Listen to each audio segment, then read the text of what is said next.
everybody, it's Clarissa, and this is an appointment I know that you have been waiting for, as have I. This is so exciting. This is the OSDIA, the Sons and Daughters of Italy appointment that we are doing every week with Mary Kovach. We've got Justin on the line and a very, very special guest. Before we get to him, however, I do want to say that we got this appointment. Remember, every week coming at you, we want to make sure that you know that we're going to be live, that we're going to be here on Facebook, and you are not going to want to miss, because we are doing a lot of work behind the scenes to make sure that you are going to be getting some really great information and some fabulous celebrities from Italy. So with that having been said, or at least Italian American, if not from Italy. So with that having said, let's get started. Let's get moving on. I do want to say thank you to our guest. He is a very, very world famous and renowned tenor, a virtuoso that I am sure you have heard somewhere along the line. And I can't wait to get a couple of questions in about his very long and illustrious career. And his name is Aaron Caruso. Welcome to our interview, Aaron. Thank you. Thank you very kindly. I'm so happy to be here with you guys and to be a part of this. It's an honor always to be involved with the Sons and Daughters of Italy, such a great and benevolent organization to promote our rich Italian and Italian American culture. Yeah, and all of this coming on the heels of yesterday's Festa della Repubblica, June 2nd in Italy. Obviously, I think everybody that was following along was able even to see our Italian ambassador to the United States in Washington, Armando Baricchio, who was giving his well wishes to Italians and Italian Americans all over the world through Facebook. So I was on there watching. I don't know if you were or not, but you know, we did interview him a couple of weeks ago, and just a really, really great man who was really brought forward some Italian pride, if you will. Aaron, I know how proud you are. Your people, as you said before, your grandparents are from Sicily, and I know that you are one of the three Sicilian tenors. So can you tell me a little bit about how that all got started, your long, illustrious career as a tenor, but the three of you then decided to get together and go on tour? Sure thing. I've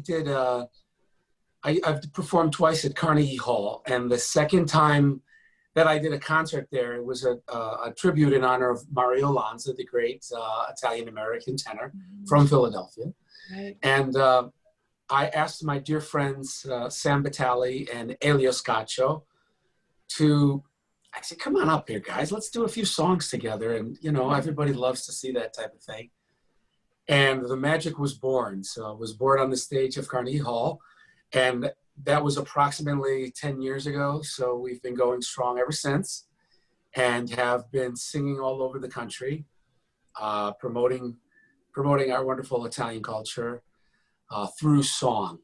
So it's really different being in the Three Tenors situation versus a solo situation, in that if you're having a bad day or something, hey Sammy, hit the high C today, you know. Yeah, right. You've got each other's backs. Let's say you've got each other's backs.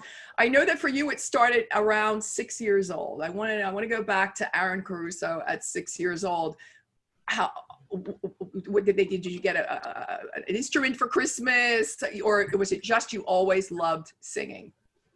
Well, I think what's very important, what kind of would relate to our audience here is, you know, growing up in an Italian family, as you all know,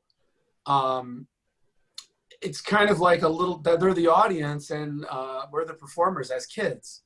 So I used to play the piano, and I would always play, for all my relatives and say, play this song, play that song. And they encouraged us to get up and sort of explore the talents that we have. And I was always a ham. So right.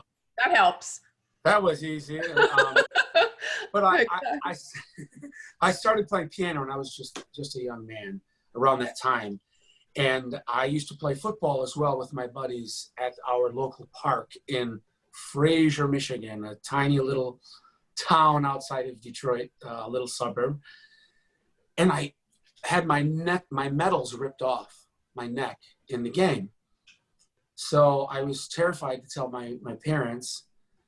So I finally went back and I told my mother, I said, Ma, I lost my medals about a week later, you know. She said, what? Get back there right now. You're going to have to go. I'll say a special prayer to St. Anthony, and you're going to find those medals. I said, Ma, you don't understand. Come on. People go there with those metal detectors. It's gone. I'm telling you, there's not. Right. She said, get back there right now. So my father took me. I got out of the car. It was raining. I'll never forget this. I took about 10 steps. I looked between my feet, and there were my medals. So these are the protective medals of different saints, obviously, that you're speaking of. Do you remember who were the medals of, which saints? So there was a little face of Jesus was one of them. And then there was a St. Anthony, and there was a crucifix. So those will do. I got it. I found it. I told my mom, I said, Ma, I found it. She said, well, I knew you would because I told you I said a prayer to St. Anthony. I said, well, what did you promise St. Anthony? She said, I said that if you found your medals, you would sing in church for him one day. Oh, I'm not a singer. Mary, that's amazing. Mary, did you ever have any special medals that you were wearing around your neck? I'm aware of St. Anthony, very aware. Okay. So I know that I'm going to pass over now to Mary. I know she's got a couple of questions for you too. Sure. So thanks for joining us, Aaron. You have had a connection with the Sons of Italy for decades. Can you tell us how that got started and some of your favorite events where you've performed? I met some of my greatest friends that are close to me as family through the Sons of Italy. I did a concert with a friend of mine, one of the tenors actually, Sam Vitale. I'm going back 1996, 97. It was a state Sons of Italy convention. And I met some of the dearest people. I met some friends down in Wellsville, Ohio, some friends in Canton, Ohio. And I started singing for them annually. It became, you know, one of those things where they'd call me back every summer to sing at their Italian festival for 20 years. And all of a sudden you realize, wow, these people are as close to me as members of my family, if not closer. And a lot of it stemmed from that first Sons of Italy convention that I was a part of. So near and dear to my heart. Near and dear to your heart. Mary, any other questions? So I've had the pleasure of seeing you perform at a number of live events, and you are very engaging with your audience. You tell stories, you tell jokes. What's your favorite part of entertaining? For me, it's the connection that entertainers have with the audience. Any of you that know that have been on stage, there's an energy exchange for the good performers. It's no different than life. It's no different than life. You know, so many performers, unfortunately, love to hear the sound of their own voice. And that is, you know what I'm talking about. So, yeah, I do. oh, I love it. And they get off stage and they're not the nicest people in the world because it's not about the people, it's about the sound of their, so for those of us that truly love people and love the audience, it's a whole different thing. So for me, it's that interaction and energy exchange between the people that is my favorite part of performance. Hey, Aaron, I think we have some questions coming in from Facebook now. Justin over in the offices there in Washington, D.C. Who we got? What kind of question do we Absolutely. Well, first of all, we're getting shout outs to you, Aaron, from all over Ohio, Connecticut, Baltimore, and then even in Palermo. So wow. your reach is very far. But we do have a few questions coming in. Our first question is from Mark D'Annunzio, and he would like to know where in Sicily does your family come from, and have you ever been back to visit? Excellent question. My family is from Provincia di Palermo, a little town called Cinisi. And a lot of people from the Metro Detroit area are from there. Our patron saint is Santa Fara. And it's a beautiful little town. And I have been to Sicily, but I'm embarrassed to say that I never went to Cinisi. So to all my paesani, I'll be there soon. I wanted to come this summer. We'll see, though. We'll see. Absolutely. Justin, any more questions over there? Yeah, can you tell us a little bit more about the Italian population in Detroit? You mentioned being from there, and that's not usually a place that people usually think about. That's an excellent question. Yeah. Yes, we have a very large community of Italians here in Detroit and Metro Detroit. Don't forget, we are right at the border of Canada. So just across the bridge in the tunnel, we have so many Italians in Windsor, Ontario, Canada, and so many of their cousins are over here in Detroit. High percentage of Sicilians here in Detroit, as well as we have a wonderful, they have a Abruzzese Federation, like my dear friend Sandy Tornberg, that I know is watching, is our past president of our Italian Cultural Center here in Metro Detroit. And also a lot of people from Frosinone. We have a big, there's a giant Shoshato club in Canada, Windsor, Ontario, Canada, that is unlike anything you've ever seen in your life. It's amazing. It's just amazing what our people really have done to promote our heritage. So yes, it's a huge community here in Detroit, and we regularly have an Italian festival annually to celebrate our heritage. And so many different groups. There are academic groups. They have a Dante Alighieri Society here. I could go on, but it's a pretty big group.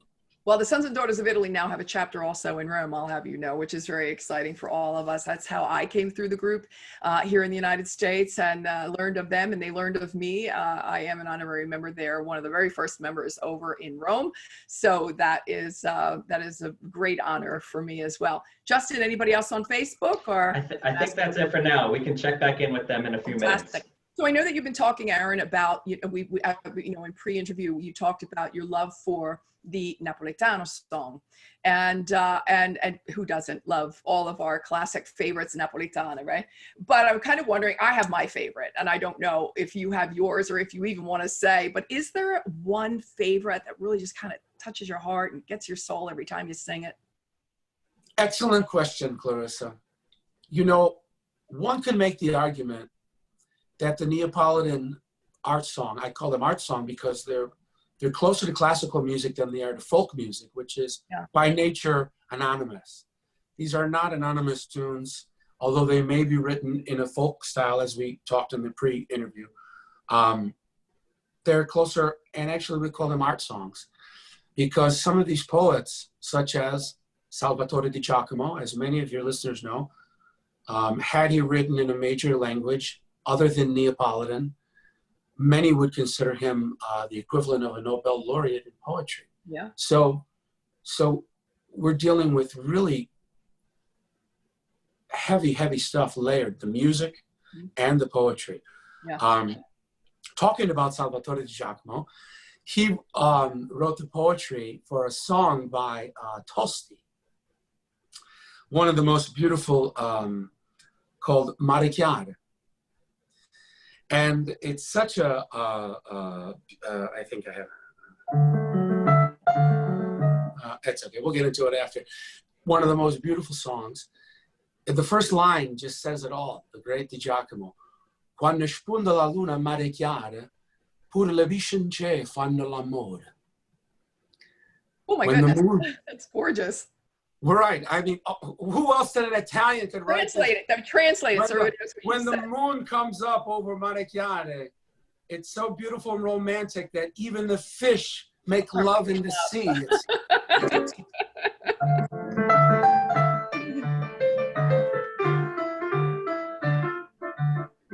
That's the beginning of the song. That's Mala Femmina. So that has been my go-to and my favorite for many That's years. Your favorite? Balla Femmina. Wow, the Totò, great Totò. Lyrics of Totò. Totò. I know Mary has a couple of more questions for you too. Go ahead, I'm sorry. Go ahead, it's okay, Mary.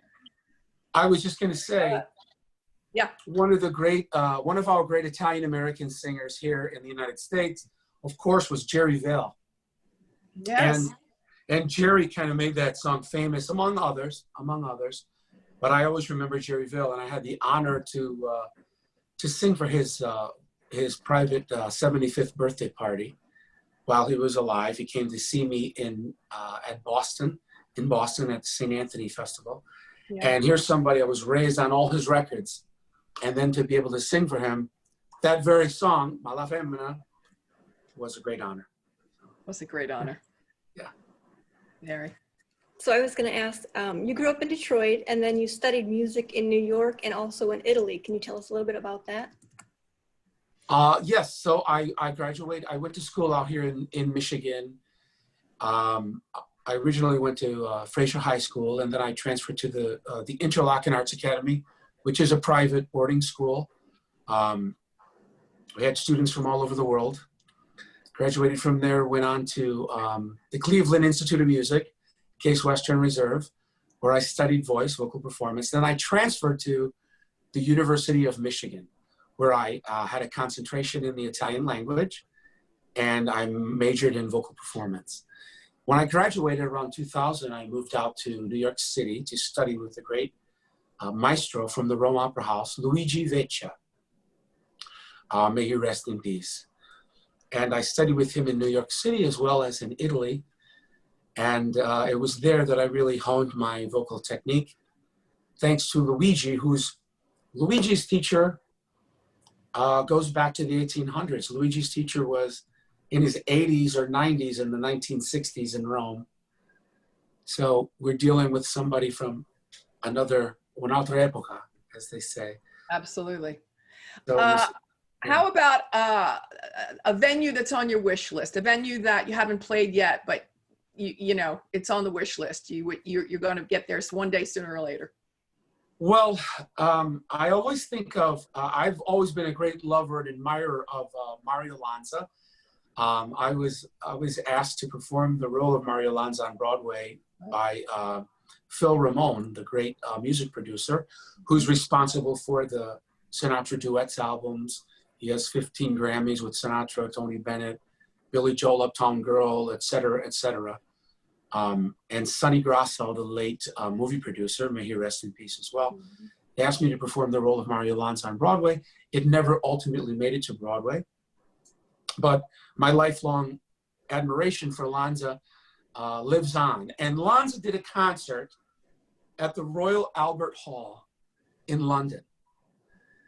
And it's one of those concerts, it was recorded live. If you haven't heard it, please go listen to it. All the people that thought Mario Lanza was not a real classical singer ate their words when they heard him live. Wow, okay. One such person was Dame Joan Sutherland, and the famous Australian soprano, and her husband, Sir Richard Bonning, who went to hear Lanza live at that concert. There was a series of concerts there, and were blown away. They said, oh my God, with a voice like this, no microphone, thousands of people, he could have performed at any opera house in the world. Yeah. So that's, I just have to ask because, you know, I've been on many stages. I love what I do, and it's yes. what I've done for a very long time. Carnegie Hall. Wow. What was that like? Oh my goodness. It was, I mean, I can only dream. Well, it was humbling. It was humbling, Clarissa. I guess that's the word you think of. When your knees start going like this. That was my next question to you is, do your knees ever go like this, or are you just, you know, a cool hand Luke the whole way? Yes, of course. Yes. Yeah. Yeah. And it was sold out. I mean, it was sold out. That's amazing, Aaron. Well, I attribute that more, I don't know, I guess more to Lanza. I mean, was tribute to Mario Lanza. I certainly got all of our fans in the New York area and all the people that were part of the show also rallied the troops, as it were. Yeah. And it was a beautiful night, one that I will remember forever. I'll bet. But it was terrifying. I'll bet. Justin, you've got a question for Absolutely. Aaron. Yeah, we've had a few similar questions come through, and people are wanting to know now, you know, you sing in Italian, you sing in dialect. do you speak Italian? Do you speak dialect, or do you learn more the pronunciation and for the songs and the words that kind of go along with that? Yes, I do speak Italian. I minored in Italian. I have a concentration in Italian from University of Michigan, but I studied in Italy for a time when I was young, when I was about 19 years old. My family spoke Sicilian, so I grew up with that. And then once I started singing in this lovely, lovely Italian community here in Detroit, mostly Sicilian and people from Frosinone and different areas in Abruzzese, I'll never forget the words of my dear friend, Pete Carollo, may he rest in peace, another one, may he rest in peace, who said to me, "Mai, you got a beautiful voice, but you Napolitans are not that good. You got to study the language." You know? Oh, no, that's not nice. So I was singing Neapolitan with a Sicilian accent, and that's a big no-no. So I had the opportunity to study Neapolitan as a language, which it is a language, as you know, officially declared a language by UNESCO, although it was a language long before that. It was spoken by the Bourbon, it was spoken by the king, and it's a literary language as well. I studied with Italy, yeah. Yes, exactly, with Professor Marcarelli in New Haven, Connecticut, who was a stickler for Neapolitan and a scholar of Neapolitan songs, poetry, and music. So I studied that as well. Yes, I have my Luigi Pirandello books around here somewhere of tutto il teatro in dialetto, so that's Sicilian as well. And I just want to add something to that, Justin. I see so many classes in the United States for learn Italian, when so many of my friends that actually speak a little bit of Italian, the 20, 30, 50 words they speak are in dialect. Yeah. So, you can learn Italian on a Duolingo app on your phone. Why don't we go back? Why don't we teach the dialects? Why don't we teach Sicilian? Why don't we teach Neapolitan? As they're going back to in Italy, I understand. Yeah. Well, I think one of the most important things, just everybody that, the Sons and Daughters of Italy, can do is to tramandare, to the next generations, is to pass on all the beautiful Italianity. I don't even know what the word is. Being Italianità. Italianità. Thank you. It didn't translate well into English, did it, Aaron? It didn't translate well, but I think you know what I'm trying to say when you can't lose it. You cannot lose a language like Italian. It is the most beautiful language on the planet. So that's my clarion call to everyone to either learn it or make sure that you're getting your children into Italian classes so that the Italian language does, right? Am I right, everybody? Absolutely. Okay. Anybody have any last questions coming up? Yeah. So, along with dialect, along with Italian, Sicilian, Neapolitan, there's been rumors that there's Russian, Latin, German involved as well with your singing and speaking. Is that true? You